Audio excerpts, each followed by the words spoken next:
L'Afrique, un continent d'opportunités et sa jeunesse bien plus qu'un trésor. Bonjour à tous et soyez les bienvenus dans ce nouveau numéro de Mediap. Et aujourd'hui, nous allons en Côte d'Ivoire à la rencontre d'Armelle Kouassi. Cette jeune Ivoirienne est à la tête de Wabé Santé et Bien-être, une start-up qui nous confirme que l'Afrique est la pharmacie du monde.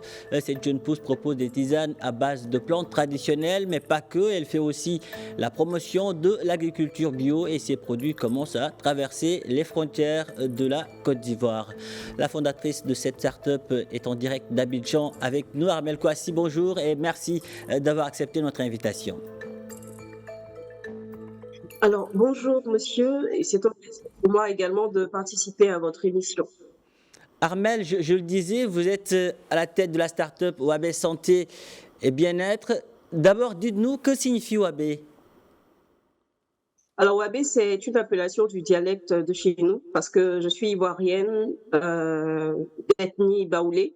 Et chez nous, quand un plat est cuit ou est prêt à être consommé, on dira simplement Wabé. Et pour moi, je recherche un nom authentique qui fasse appel, bien sûr, qui rappelle aussi mes origines.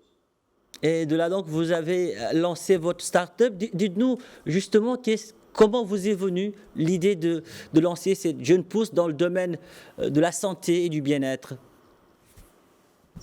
Déjà, il faut dire que je suis une personne qui a un entourage autant professionnel que personnel, essentiellement composé d'expatriés, donc d'Européens, voilà, d'un peu de tous les continents. Et connaissant vraiment les plantes, parce que moi j'ai été éduquée, si vous voulez, j'ai été soignée dans mon enfance avec des plantes très souvent. Et connaissant aussi les saveurs, les goûts et les textures de ces plantes-là, je me suis dit pourquoi ne pas faire découvrir en fait, en même temps qu'elles ont des vertus, pourquoi ne pas les faire découvrir par l'agroalimentaire voilà, des personnes qui ne sont pas forcément du continent et qui ne connaissent pas la pharmacopée africaine et tous les secrets, les petits bijoux qu'elle regorge. Et comment vous sélectionnez les plantes pour vos tisanes et quel processus de qualité mettez-vous en place pour, disons, assurer l'authenticité et l'efficacité des ingrédients? Il faut savoir que ici en Côte d'Ivoire particulièrement, il y a des plantes qui sont connues voilà de tous en fait. Ça c'est dès le bas âge parce que c'est culturel aussi très souvent. Que ce soit en Côte d'Ivoire ou partout au Sénégal, au Mali, on a des plantes types de chez nous que tout le monde connaît parce que quand on était petit, nos parents nous ont soignés avec. Donc j'ai commencé par ces plantes-là et ici c'était beaucoup plus le djeka, le thé des savanes, voilà, qui sont beaucoup reconnus. Donc, on a commencé déjà avec le Chica. C'est vraiment avec ce produit-là qu'on s'est fait connaître. Et bien sûr, on a mis un point dès le départ sur la qualité parce qu'il faut savoir que tout ce qui est agroalimentaire est assez sensible. Les organismes ne réagissent pas forcément tous pareil. Donc, il faut être assez vraiment sur la qualité, voilà, et la désinfection, pardon, dans les premiers processus de production. Et qu'en est-il des défis? Quels sont aujourd'hui les défis spécifiques liés à l'intégration de plantes traditionnelles africaines dans votre production et comment vous les surmontez? Ce qu'il faut savoir, c'est que la pharmacopée africaine n'est pas vraiment, comment dire, subventionnée comme la médecine moderne. Donc, forcément, les travaux de recherche dessus ne sont pas vraiment assez poussés, assez approfondis. Donc, c'était un peu ça c'est un peu ça notre dilemme en fait.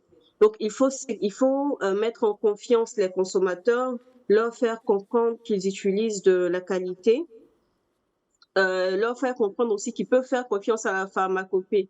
La problématique avec nous, c'est que au niveau, par exemple, des dosages, les gens ne font pas confiance parce que les dosages avec la médecine moderne, c'est assez précis. Tandis qu'avec la pharmacopée, c'est un peu compliqué et tout.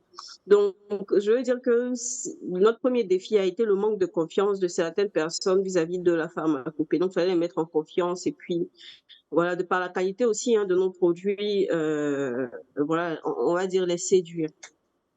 D'accord. Et quel impact social ou environnemental visez-vous avec votre start-up en particulier dans les zones d'où proviennent ces plantes?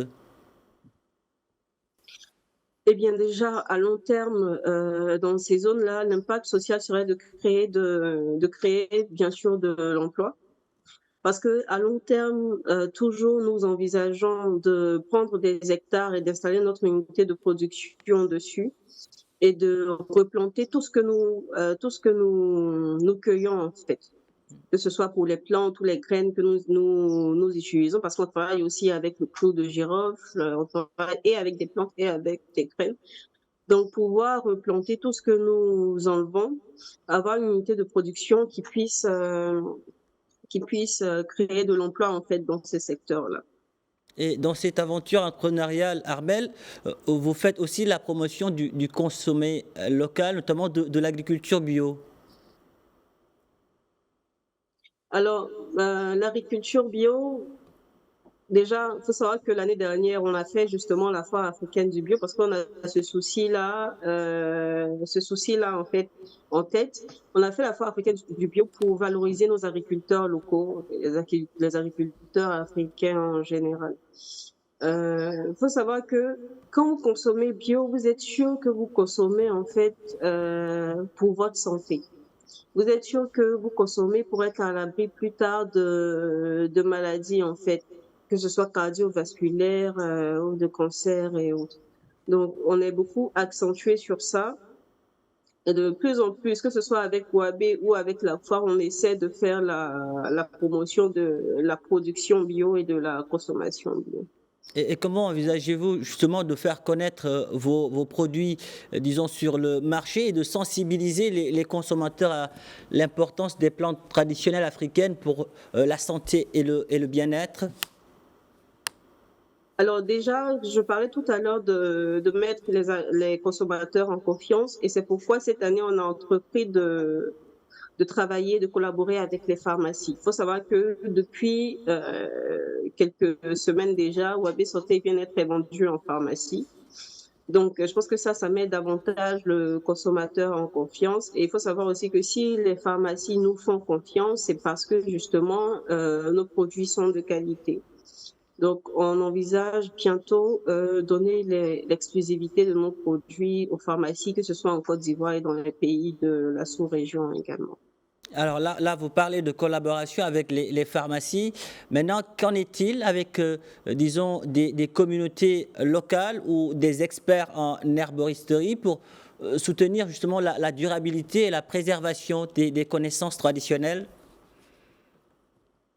Alors déjà, concernant les herboristes locales, il faut savoir on travaille déjà avec un herboriste, mais également on aimerait pour la pérennité de notre activité joindre avec nous plusieurs herboristes, mais aussi à long terme, Wabé Santé et Bien-être compte bien créer une école d'herboristes spécialisée dans l'étude des plantes médicinales africaines et dans la production de plusieurs produits agroalimentaires. Alors, depuis le lancement, Armel, de votre start-up, qu'est-ce qui vous a le plus marqué?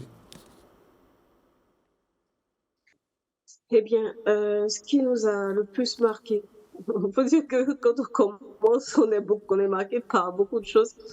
Mais l'une d'entre elles, on va dire que c'est de voir des personnes qui ne consommaient pas forcément qui ne consommaient pas forcément de la médecine traditionnelle, adopter nos produits. Moi, j'avais des gens qui disaient est-ce que votre truc là c'est sérieux? Moi, je préfère acheter des produits à la pharmacie, c'est beaucoup plus rassurant, pardon. Et tout, il y avait franchement cette réticence là et c'était un peu compliqué, surtout quand on participait à des expositions, quand on participait à des marchés de Noël, c'était un peu compliqué. Les gens voyaient ça d'un mauvais œil, on va dire. Donc, c'était assez difficile de s'implanter. Mais au fur et à mesure, je pense que la dose est passée. Alors, une question qui revient souvent dans mes diapes, de quelle Afrique rêvez-vous aujourd'hui, Armel? Une Afrique qui produit tout ce qu'elle consomme. Une Afrique industrialisée. Parce que moi, j'ai la conviction que on ne peut pas se développer à grande échelle si nos secteurs clés ne sont pas industrialisés. Il faut savoir aussi que l'industrialisation apporte une certaine sécurité voilà, au pays, mais aussi participe à élever le taux d'employabilité. Voilà. Et d'ailleurs, et comme ça aussi, on est sûr de ce qu'on consomme. On est sûr, parce que les gens se font une mauvaise idée. Ils pensent que tout ce qui est produit ici n'est pas de bonne qualité. Il y a certaines personnes qui ont cette mentalité-là. Alors que quand vous êtes dans des supermarchés ici, la réaction d'un consommateur, c'est de prendre un produit, par exemple, où il y a made in France, made in Amérique, ce genre de choses. Et il ne faut pas forcément confiance aux produits locaux.